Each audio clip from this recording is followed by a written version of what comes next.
Most people tend to believe that the good news of a tentative deal between McCarthy and Joe Biden can turn out to be super for the stocks and also for the bond markets.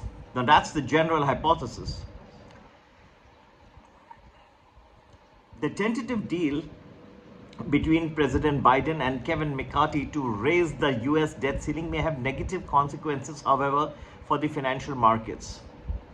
Short term, it's a good sign, but that may already have been priced in by the markets.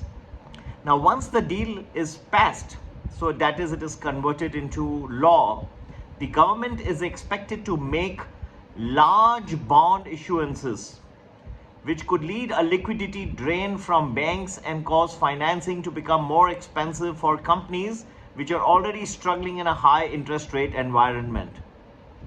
Some banks fear that markets have not yet accounted fully for this particular risk.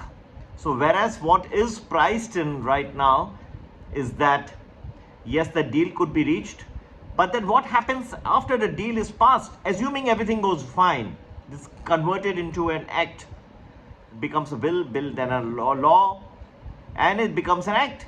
Then what? That's what is the thing that we have to bear in mind.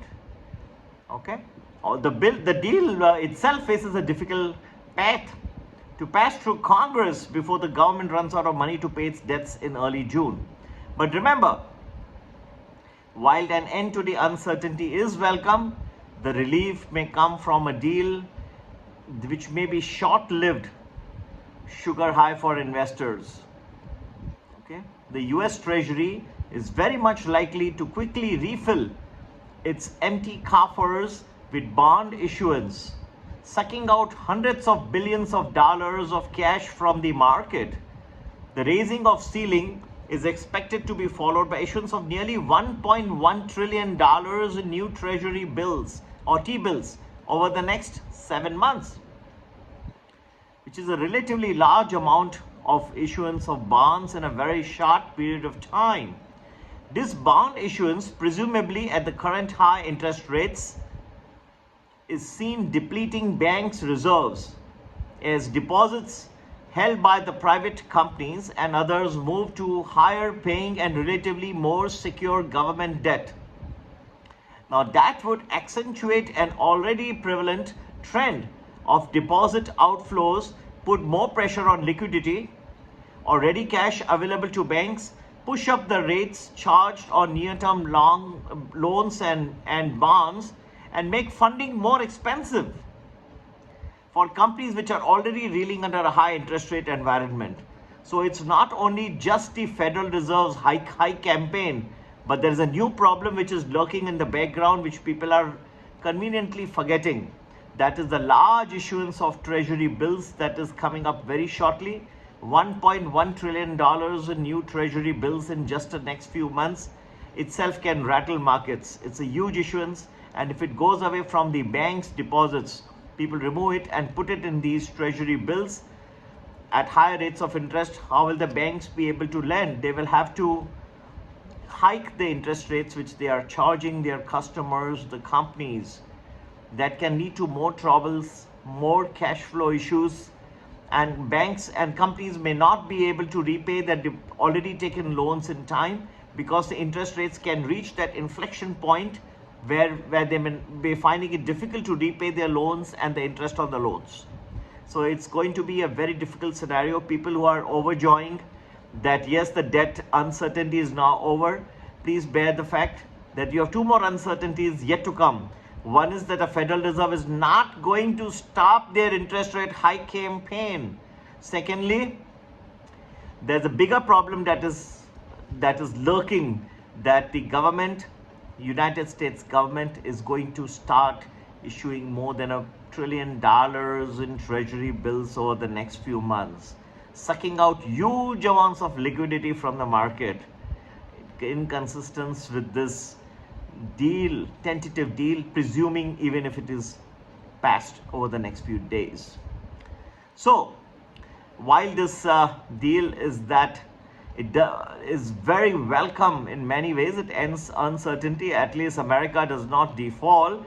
What it does not solve is that along the whole treasury curve, yields have gone up recently in anticipation that there will be a lot of issuance of treasury bonds and notes and bills in the next few weeks and months, because the United States Treasury has to replenish its cash. Okay? So, if the liquidity starts leaving the system for whatever reason, then this creates an environment where markets are cash prone. And that's where the problems will arise, and the next huge leg of the fall can arise. So you can postpone their problems from one period to another, but you cannot eliminate them completely. You can hide, you can run, but you cannot hide. Friends, to get to know more when all this is going to convert into a big reality, do understand that even now, just because, even in the very short term, just because the debt deal, this I'm talking of a little medium term, over the next few weeks and months, in the very short term, there is a very popular adage that people use in the trading community, and that is always right, buy the rumor and sell the news. News is already out, so people, those who had to take positions, they took it, they enjoyed it, the market is up, there is bound to be some sort of correction from there as well. And to get to have a more detailed analysis for the US markets, please do join our very educational groups, Prime or Prime Plus for the Indian markets. Same thing, very educational groups. We have financial literacy as topmost priority, to train people to spread financial literacy of what we can read more than an average person can. And you can join our Premium or Premium Plus. Remember, these groups have the educational intention as being paramount. The number to get in touch to join these groups is 982-086-1044. Friends, do understand that what we provide is purely educational in nature, and to accept or not to accept our suggestions, and in fact, you should understand the rationale, why we are talking, why we are giving our suggestions. Today we have explained two lurking new important points which are lurking in the horizon, which can come to haunt the markets, and they are pretty short to medium term in nature. So they are going to come and haunt people very soon. The markets are going to feel the impact, and there is one very short term in nature, which I told you, that is buy the rumor, sell the news, which is also coming to haunt the market soon. That any amount of victory that the markets may declare in the meanwhile will be very short-lived. Yes, artificial intelligence is there to play, because people have found this as a way to hide, to get away. Also, yes, there is going to be a rise in productivity. That's what is apparent. But always there is a question beyond the utility of the technological product, which is, what is the valuation? The valuations have already skyrocketed, and there could be another bubble in the making, even in the artificial intelligence or AI arena. Please get in touch with us and join our educational programs, Prime Plus or Premium Plus. Number to get in touch, 982-086-1044. And you have a great day ahead. Take care. Bye-bye.